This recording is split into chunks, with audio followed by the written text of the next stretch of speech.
یہ کہانی ہے اس سرزمین کی جہاں ایک انسان نے تاج پہن کر خدا ہونے کا اعلان کیا، جہاں تخت سے ہی آواز گونجی تھی، میں تمہارا سب سے بڑا رب ہوں۔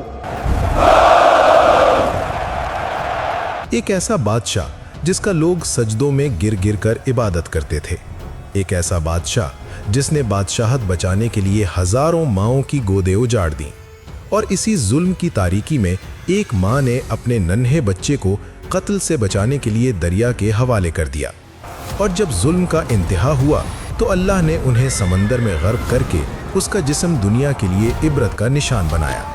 ایک طرف غرور کا فرعون اور دوسری طرف حق کا ایک کمزور سا بچہ، یہ ٹکراؤ ہے طاقت اور سچ کا۔ یہ کہانی ہے فرعون اور موسیٰ علیہ السلام کی۔ مصر اس زمانے کی سب سے طاقتور سلطنت تھا۔ نیل کا دریا، زرخیز زمین، مضبوط معیشت اور ناقابل شکست لشکر۔ مصر کی سرزمین پر ایک ایسا بادشاہ حکومت کر رہا تھا جس کا نام فرعون تھا، مگر اس طاقت کے ساتھ اس کے دل میں ایک زہر پل رہا تھا، تکبر۔ وہ کھلے عام اعلان کرتا تھا، میں تمہارا سب سے بڑا رب ہوں۔ لوگ اس کے سامنے سجدہ کرتے، خوف سے کانپتے اور اس کی بات کو قانون سمجھتے تھے۔ فرعون کی حکومت سے پہلے مصر پر بنی اسرائیل کی حکومت تھی، جو حضرت یعقوب علیہ السلام کی اولاد تھے۔ فرعون نے زبردستی حکومت چھین کر انہیں غلام بنا رکھا تھا۔ ان کے گھر الگ تھے، ان کا لباس الگ، ان کی زندگی الگ۔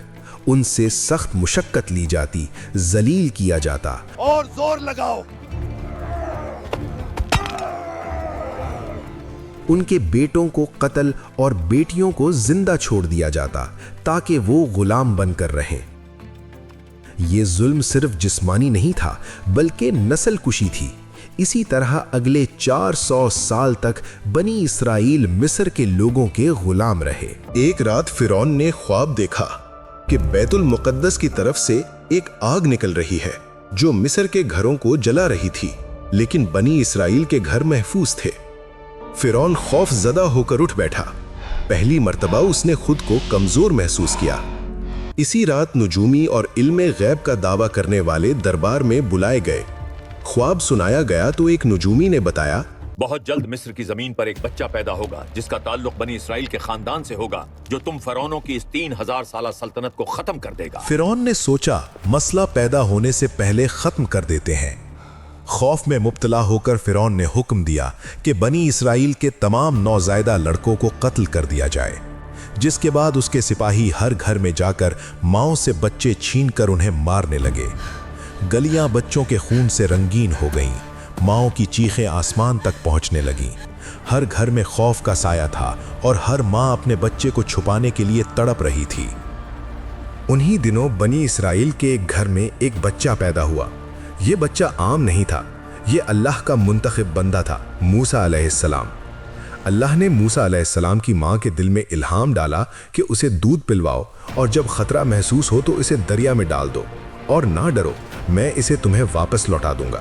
تفسیر بتاتی ہے کہ ایک ماں کانپتے دل مگر مضبوط یقین کے ساتھ خاموشی سے اپنے نومولود بیٹے موسیٰ علیہ السلام کے لیے ایک چھوٹا سا صندوق تیار کرتی ہے۔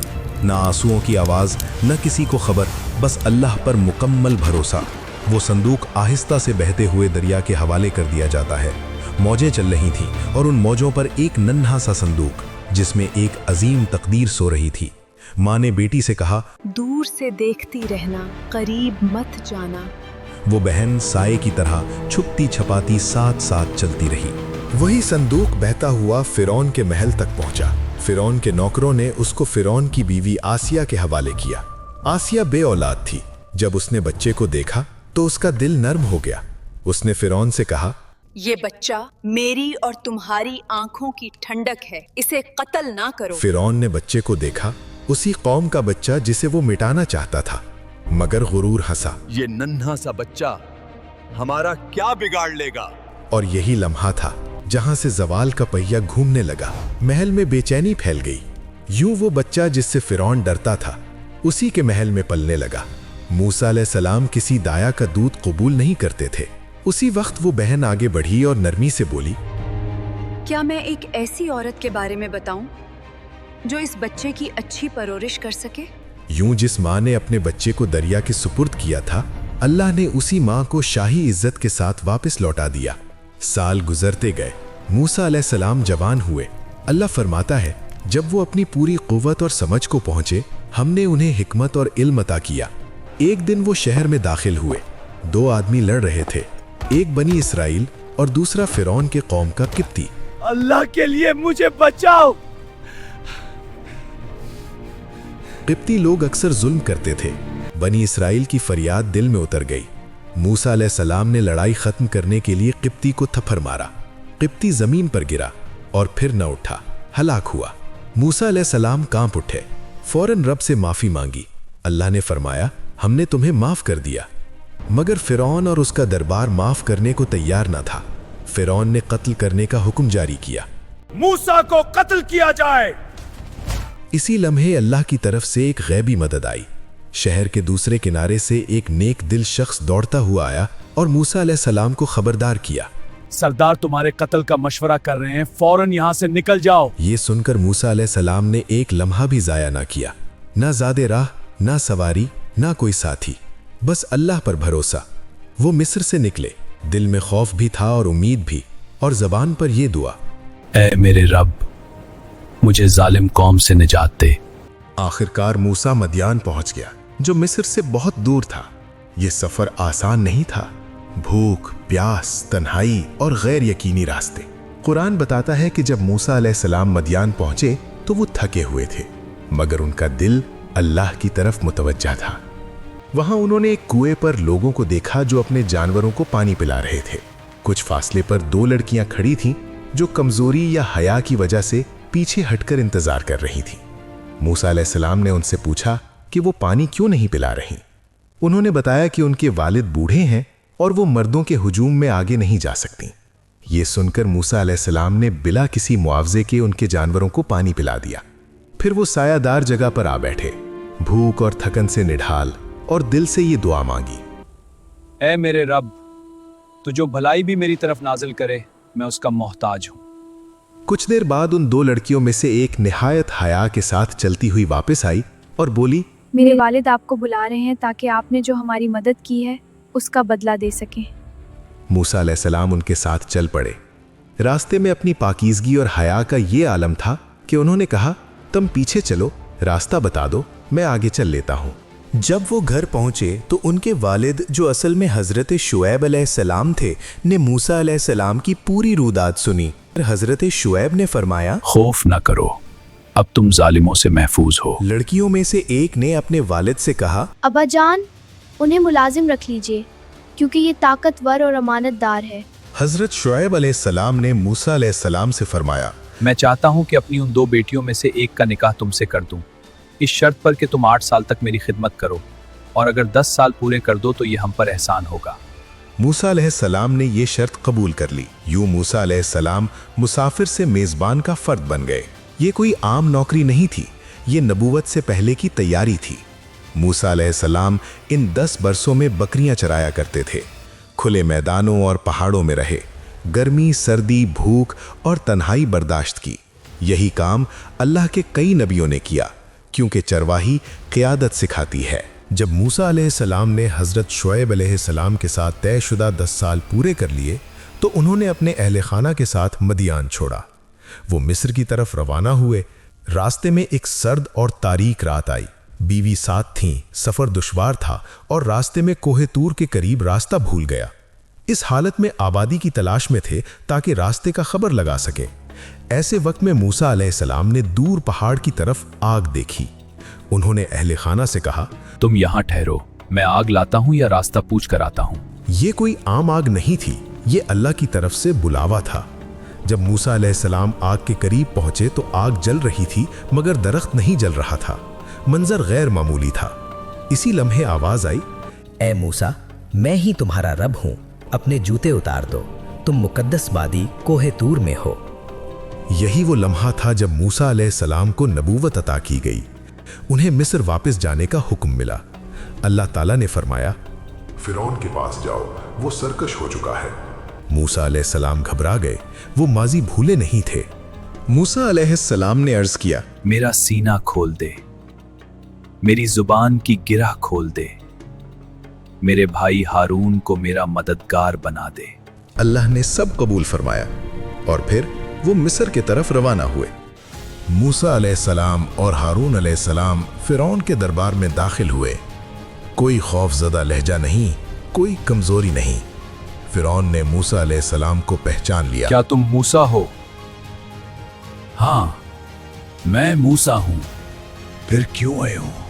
क्या चाहिए तुम्हें? उन्होंने कहा, हम रब्बुल आलमीन के रसूल हैं, बनी इसराइल को हमारे साथ भेज दो और उनकी सजाएं खत्म कर दो। ये अल्फाज इक्तदार के ऐवानों में गूंजे और फिरौन के गुरूर की ललकार बन गए। फिरौन ने फौरन माजी याद दिलाया। क्या हमने तुम्हें बचपन में नहीं पाला? तुमने कत्ल किया था, नाशुक्रे हो। माजी को हथियार बनाना एक नफ्सियाती हमला था। मूसा अलैहिस्सलाम ने इनकार नहीं किया, मगर सच के साथ बात रखी। वो काम मुझसे खता में हुआ जब मैं बेखबर था।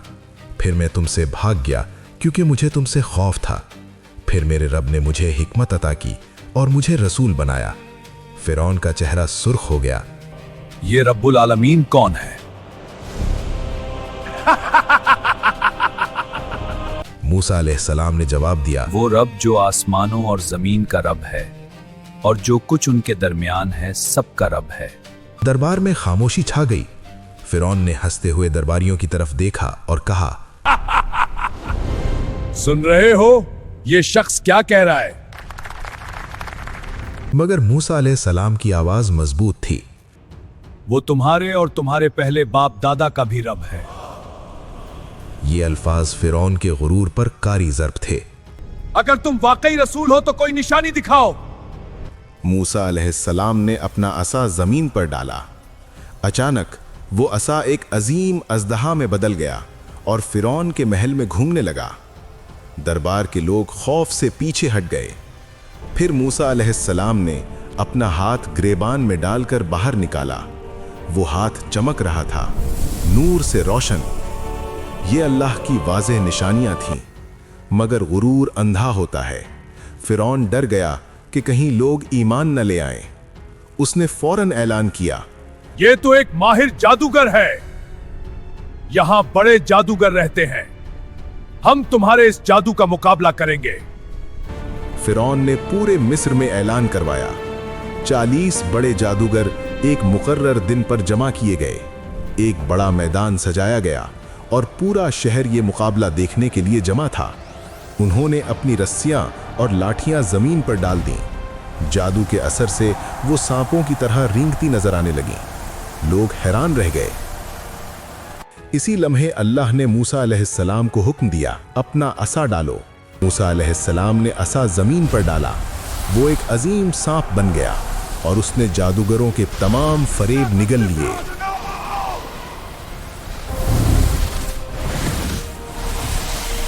सारा मैदान खामोश हो गया। जादूगर फौरन सजदे में गिर गए।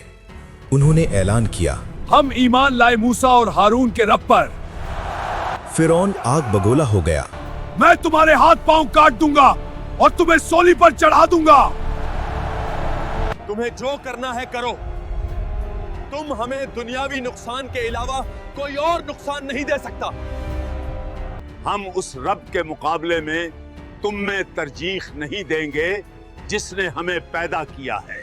फिरौन ने उन तमाम जादूगरों को सजा सुनाया और गिरफ्तार करवाया। जादूगरों के वाक़े के बाद फिरौन का गुरूर मजीद भड़क उठा। उसने बनी इसराइल पर जुल्म और सितम का सिलसिला दोबारा तेज कर दिया। उनसे पहले से भी ज्यादा सख्त मुशक्कत ली जाने लगी। फिर आया अल्लाह का फैसला। अल्लाह ताला ने फिरौन और उसकी कौम को तंबीह के तौर पर अजाब की पहली निशानी दिखाई। मिस्र की जमीन पर एक हौलनाक तूफान नाजिल हुआ। यह सिर्फ मामूली बारिश या पानी का बढ़ जाना नहीं था,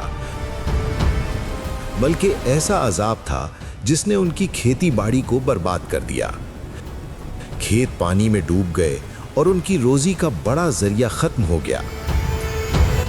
जब तूफान रुक गया اور لوگوں نے یہ خیال کیا کہ شاید اب مصیبت ختم ہو گئی ہے اور زندگی معمول پر آ جائے گی، تو اچانک ایک اور نشانی ظاہر ہو گئی۔ آسمان سے ٹڈیوں کا ایک عظیم لشکر امڑ آیا جس نے زمین پر موجود ہر سبز چیز کو چٹ کر ڈالا۔ کھیت، باغ اور فصلیں سب تباہ ہو گئیں۔ اس کے بعد ایک اور عذاب نازل ہوا۔ جوئیں ہر طرف پھیل گئیں اور لوگوں کے جسموں سے چمٹ کر انہیں سخت تکلیف دینے لگیں۔ یہ مصیبت ہر لمحہ انہیں یاد دلاتی تھی کہ اصل قدرت اللہ کی ہے، انسان کی طاقت کچھ بھی نہیں۔ اس کے بعد ایک اور نشانی ظاہر ہوئی۔ اچانک ہر طرف مینڈک پھیل گئے۔ وہ گھروں، راستوں اور ہر جگہ نظر آنے لگے۔ یہ کوئی معمولی قدرتی تبدیلی نہیں تھی، بلکہ ایک ایسا خاموش مگر سخت عذاب تھا جس نے پوری بستی کو اپنی لپیٹ میں لے لیا۔ پھر پانچواں عذاب نازل ہوا۔ مصر کا پانی سرخ ہو گیا، جیسے خون میں بدل گیا ہو۔ مچھلیاں مرنے لگیں اور پانی بدبو اور گندگی سے بھر گیا۔ لیکن اس سب کے باوجود فرعون اپنی ہٹ دھرمی پر قائم رہا۔ یہ سب موسیٰ کا جادو ہے۔ فرعون کا ظلم ختم نہ ہوا، بنی اسرائیل پر مزید سختیاں کی گئیں۔ آخر کار اللہ نے موسیٰ علیہ السلام کو حکم دیا کہ اپنی قوم کو رات کے وقت مصر سے نکال کر لے جائیں۔ رات کی تاریکی میں ہزاروں بنی اسرائیل مصر سے نکل پڑے۔ صبح ہوتے ہی فرعون کو خبر مل گئی۔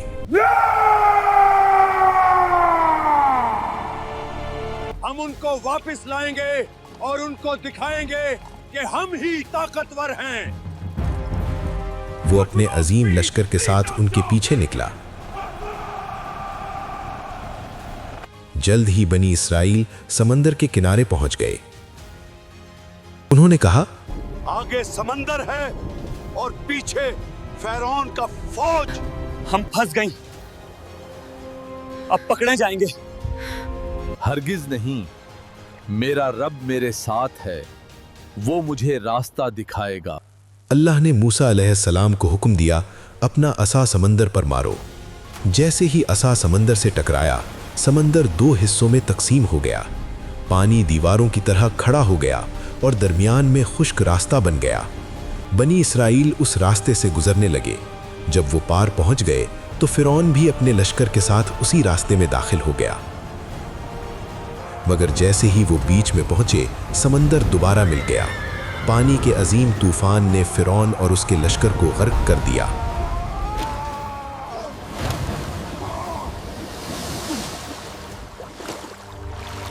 اگر آپ کو اسلامی تاریخ اور انبیاء کی سچی کہانیاں پسند ہیں تو چینل کو سبسکرائب کرنا نہ بھولیں۔